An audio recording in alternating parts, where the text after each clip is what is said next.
In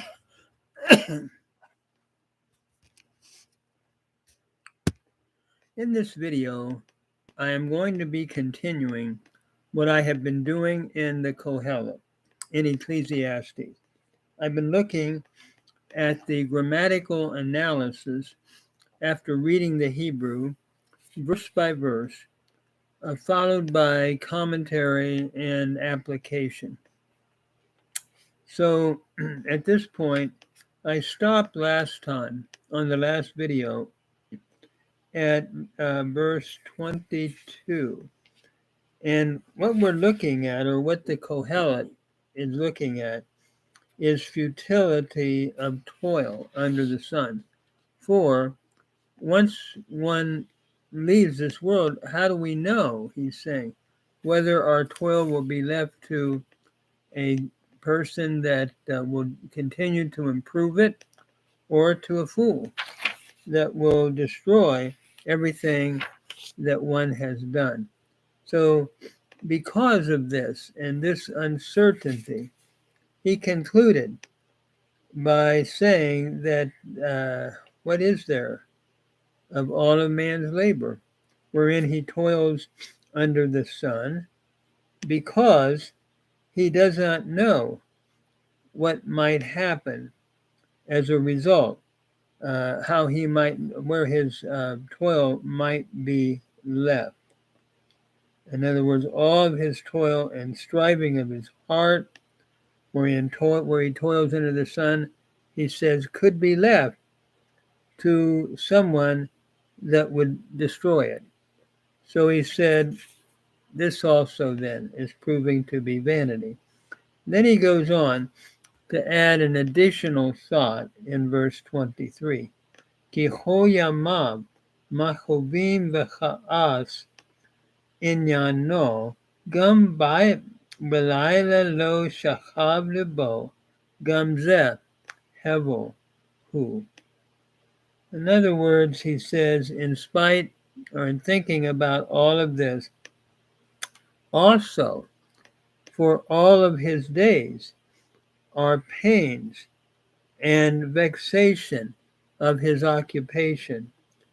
Indeed, at night, his heart cannot rest, his mind, I think, cannot rest. Indeed, this is vanity. In other words, he works, and then during his lifetime, he's saying he can't sleep at night because he has worked so hard, and all that he's thinking about, he can't just get a good night's sleep. So he has insomnia. That's what he's saying. So as we pick up in verse 23, ki, here we have the conjunction for, ho yamav machovim, for all of his days are pains. Ho is, I'm taking it as a noun meaning all or the entirety of his days. Yamav is from yom, day, and notice here we have a noun in the plural with the pronominal suffix first person singular. And kol yamav, we have two nouns in construct, all of the days of him.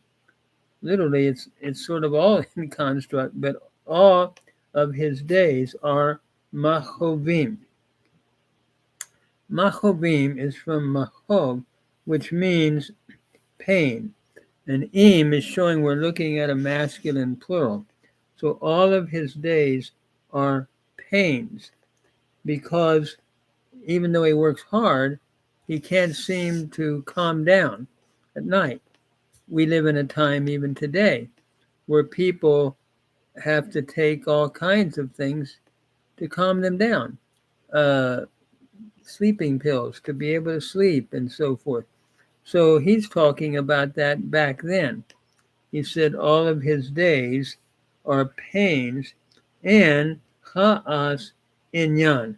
Ba is your conjunction. Cha'as is vexation of his occupation, is the way I would translate it. Ka'as means vexation. and vexation, v'cha'as, and it's in construct with inyano. Inyan means occupation or the work or the toil that one is doing. So vexation of his toil. Inyano, and the O is the pronominal suffix, third masculine singular, from inyan. That is, vexation of his toil. He's so vexed in so many struggles that he's not even able to rest at night, I think is what he's saying. And so he says, Gum, indeed, balayla lo shachab libo.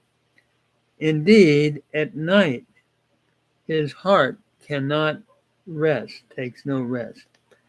Balayla, ba is the preposition in, and lila means night. So in the night, his heart cannot rest. Lo is your negative particle, and shachab is the cow perfect, third masculine singular from shachab. And libo is from lave, meaning mind or heart. Here I think we could take it as mind. His mind does not rest. And O is your pronominal suffix, third masculine singular. So in the night, his heart can't rest.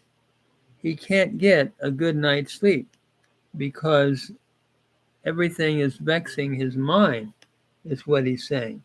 And not only does he have the thought of leaving everything to someone that might destroy it, but because of the hard working and labor day in and day out, he can't even rest at night.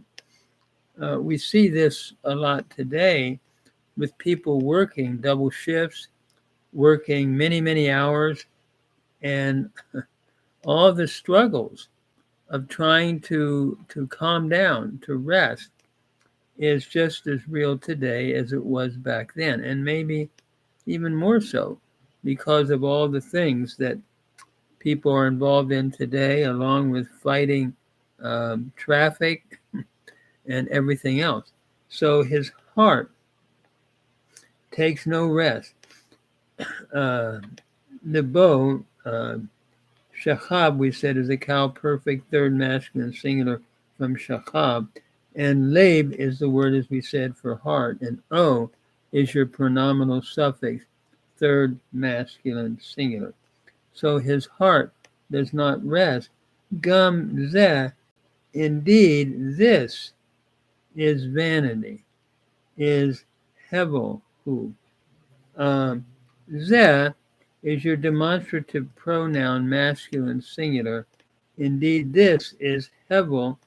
Hevel is a noun that means vanity or transitory, that which is passing, that which is soon gone.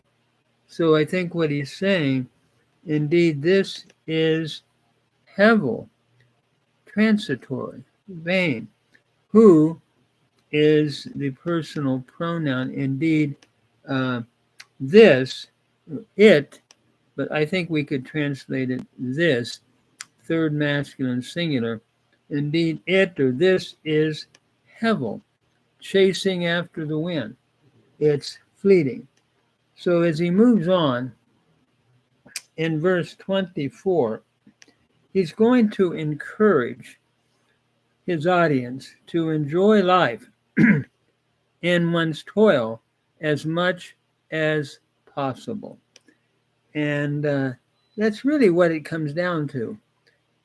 The older I get, the more I realize we need to enjoy what we're doing, in spite of all the problems that the Kohelet is addressing. So as we move on, in verse 24, it says, Ein tov ba'adam sheyochal v'shata v'her'a et nafsho tov ba'amalo gam zeh ra'iti ani ki miyad ha-Elohim he. So I would translate this, therefore there is nothing. Let me just look at this again. Ein tov ba'adam. There is nothing good in man, except that, I think is understood here, except that he should eat and should drink and should cause his soul to see good in his toil. Indeed, this I have seen, that it is from the hand of God. As we look at this, Ein Tov, here we have the negative particle. There is nothing. Tov, good. We could translate, there is nothing good Adam, in man. There is no, we could say, good thing. And I guess I'm understanding Tov as an adjective. There is no good thing in man. Ba is your preposition in. Adam means man. There is nothing good in man is the way I think would be a fair way of rendering it. Um, so what do we do? I think he is saying, there is nothing good in man except that, and I think except is understood, and she is your relative pronoun, that he should eat. Yochal is from achal, to eat. It is the cow imperfect, third masculine singular from achal. That he should eat and should drink. Beshata is the cow perfect, third masculine singular from shata, and that he should drink ve'er'a et nafsho, and cause his soul to see that which is good. Notice ve is just your conjunction, and erha is from ra'ah, a lamed hey verb, and here we have a hifil, perfect, third masculine singular, and that he should cause his soul. It's a causative stem in the hifil. Et is the sign of the direct object, and nafsho is from nephesh. Nephesh changed to nafsh in construct with o, the pronominal suffix, third masculine singular, and should cause his soul to see good, that which is good or a good thing. Ba amalo, in his toil. Ba is your preposition in the toil of him, I guess we could render it, or in his toil. The pathak is there under the bait because we see it in the following under ayin, and I think the ayin or the pathak comes under the bait in that kind of a construction. So cause his soul to see good in his toil. Indeed, gum, this I have seen, adverb, and then ze is your relative, is your demonstrative pronoun. Indeed, this I have seen, or this thing, understood. Ra'iti is from ra'ah. It is a lamed hey verb, the cow perfect, third masculine singular from ra'ah, first person singular. Cow perfect, first person singular with the T suffix. And indeed, this I have seen. Notice ani here is emphatic. We have it with the hirik yod at the end of ra et, but ani makes it emphatic, I think. In this, I have seen that ki miyad ha Elohim hu. That here we have the conjunction from the hand of God. It is. Miyad is the preposition min, where the noon has assimilated into the yod by progressive assimilation. So that's why we have the dogish in the yod. Indeed, for from the hand of God. Yod here is in construct with Ha Elohim. Elohim means God, and so in the hand of God, and there is that definite article, Ha Elohim, before Elohim. So that from the hand of God, it is. He is the feminine uh, pronoun, third singular, and it. I would just render it. It is.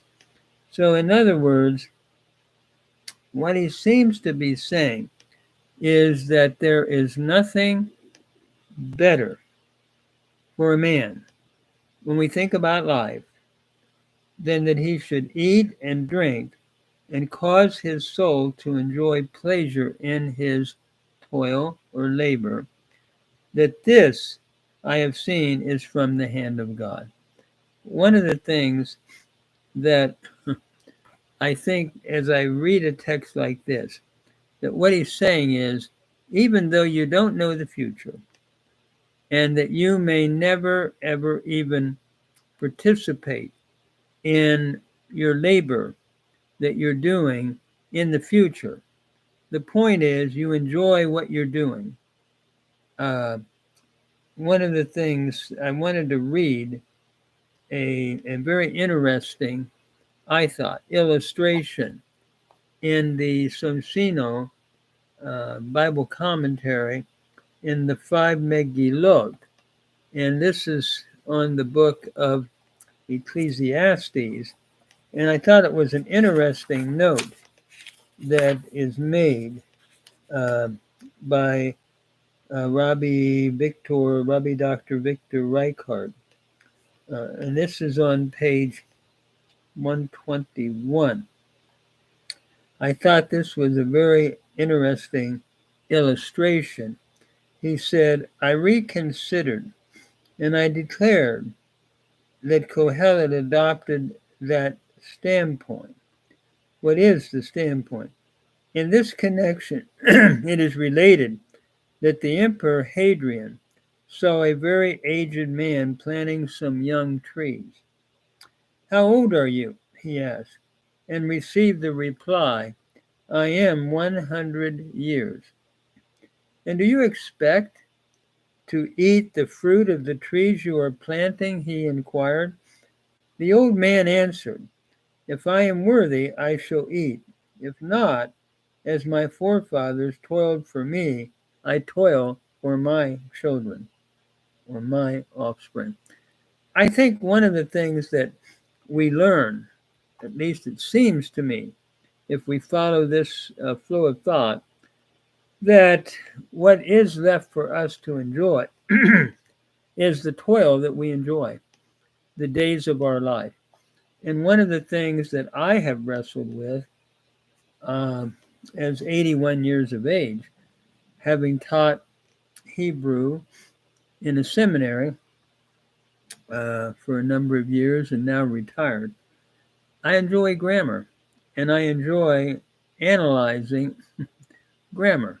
To most people, they would say, Gary, what's there in that? That would be a waste of time, I would think. Well, some of my friends have said, some of my former colleagues have said, if you enjoy it, do it.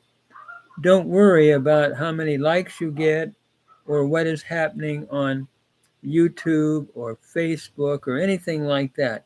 And I think one of the things that, as I'm looking at this and it's speaking to me, when I was a teacher, a professor, you would have live interaction with students. They would say, well, Gary, thank you for that idea, or I don't quite agree with that idea. Let's talk about it. Where now you don't have that. And you know that your runway is much shorter than it was. So then what do you do that has maybe some lasting value? Well, many of my friends, former colleagues, are going through the same thing. And what they've said is, let us do what we enjoy doing. And if it helps someone, that's wonderful. But we know that that is from the hand of God, where we're at in life, whatever season we are in life, to enjoy what we're doing, even if it means parsing the Binyamin of Hebrew, that to most people would say, what's the sense in that? And but if you enjoy it, and that's what my friends say, do it. And that's so why I enjoy doing it. The same thing, I do enjoy doing it. It's something I've done all my life, and I guess I love grammar. I love analysis of it. And so I hope it helps someone. Uh, I'm going to try to do the same, continuing to do the same in my videos, not only in Hebrew, but in Greek, New Testament. I'm a Christian minister, and also in some Akkadian. I've been working on the Code of Hammurabi, the epilogue, the prologue, and now I'm working on some of the individual laws, doing an analysis of every word. So it's not like writing a grammar book, but it's analyzing with commentary. And I'm hoping that someone is helped by it. And if not now, who knows? At least I'm enjoying. It helps keep my own mind alive in doing this. So I hope it's helpful. Thank you and shalom.